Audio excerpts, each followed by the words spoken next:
আসসালামু আলাইকুম বন্ধুরা, মনে করতেছেন কি করতেছি?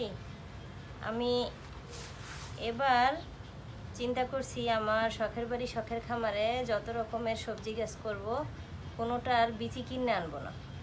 তো এই জন্যই এবার আমি অনেক কিছুর বীজ করছি। গত বছরও চাল কুমড়ার বিচি করছি, দুন্দুলের বিচি করছি, চিচিঙ্গার বিচি করছি।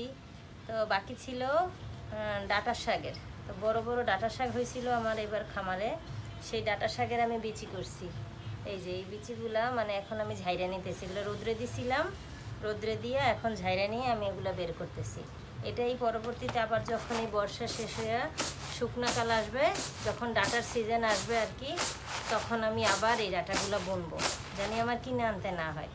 তা আমার হাতের যতগুলো বিচি করছি প্রত্যেকটা বিচির থেকে মানে গাছগুলো খুব ভালো হয়েছে। এই জন্য আমি চিন্তা করছি যে নিজের গাছে নিজের হাতে লাগানো গাছের